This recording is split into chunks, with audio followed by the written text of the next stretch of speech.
Hello, ladies and gentlemen. I can't see you terribly well because there's a lot of light, but I guess that's just as well. I'd like to introduce myself. My name is Kromholz, Sophie Kromholz. I'm a local student at UCM, an undergraduate researcher, if you will, and I'd like to talk tonight about your happiness. My research, or rather my reading, is based on research done at UC San Diego and Harvard University. So what makes us happy? People.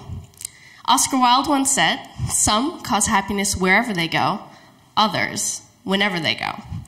It would seem that there's some truth to this after all. It would seem that happiness is in fact contagious. So are we in sole control of our happiness? The answer is no, which is a little bit scary and a little un-Western. It would seem that there are other actors involved within our happiness. And some of these actors we don't know, making them invisible. Some of these actors, however, are familiar. They're our friends. So let's talk about the things our friends will make us do. Our friends, research has shown, are likely to affect our smoking habits. They might even make us fat. But luckily, they also affect our happiness. I'd like to talk in the ways that they do. It takes two to tango, and it would seem it's the exact same thing with happiness. How so? Friends, they influence our behavior on many levels. Happiness is contagious, and emotions, it would seem, have a collective existence. Just checking if the slides are right. The life of the party. Those at the center of the network within a social circle are most happy because they're connected to the largest amount of people, which makes sense. Each additional happy person within your life, including those that you don't even know, affect your happiness. All good things, it would seem, come in threes. How exciting. Your happiness is in part determined by how happy your friend is, even if you don't know it. A happy third-degree friend, the friend of a friend of a friend, increases a person's chances of being happy by 6%. So we act together. This this research is a verification of how we function as a community. It's more than just safety. The community provides our overall well-being. We stand strong together. This means that there's a shared responsibility, but I also see it as being comforting. This is where our strength lies. It's about a bigger picture. It's more than just the photograph, it's the whole network around it. So this whole business of happiness is enmeshed. It's a process which is fluctuating with many actors. The effects, research has shown, of happiness and those around you can last even up to a year. So we walk the line together. We walk the roads of life together.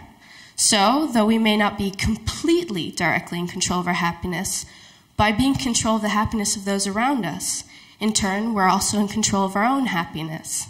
We share a responsibility together for the common good. So it's like a patchwork. Imagine that I am connected to any one of you just by being here, and you are connected to others who are connected to still others.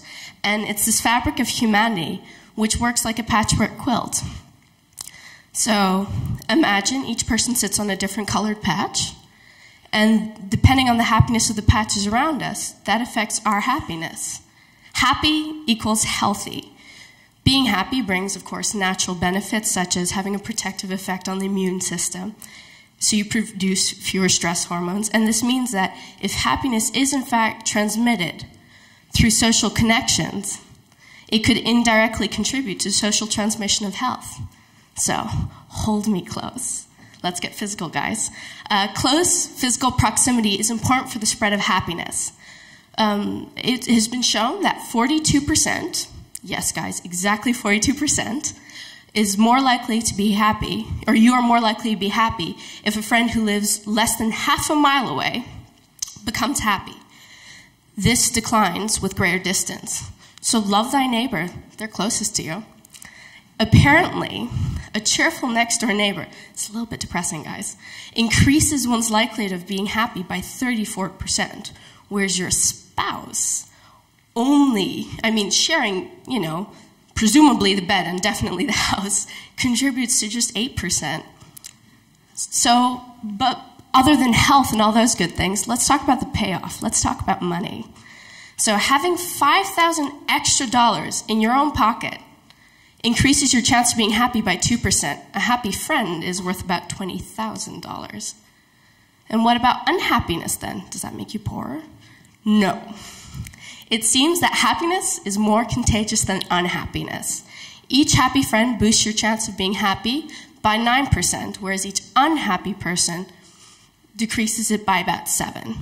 Not great, but not as bad. So strangers who are not strangers to your happiness. We've already talked about actors you can't see. So if a social contact is happy, it increases the likelihood of you being happy by about 15%. A friend of a friend or the friend of a spouse or a sibling increases your happiness by 10%. So really, it's about community. Happiness ripples well beyond a person's inner circle of friends and family. It's like they're emotional stampedes that ripple across this infinite fabric of humanity. It's interesting, one of the researchers pointed out, he said, all these little things I used to not think about doing for myself matter now because I know how they might affect others. So, why am I telling you this? Among other benefits, happiness has been shown to have effects on how healthy you are, but also the better understanding of how happiness spreads can help us learn how to promote a healthier society. We are each responsible, whether we take this responsibility upon ourselves or not, for each other's well-being. So appreciate the unique individual power that each one of you wield within society and embrace it. When you're happy, the whole world smiles with you. How scary, and yet at the same time, how terrifically wonderful to be part of something so big.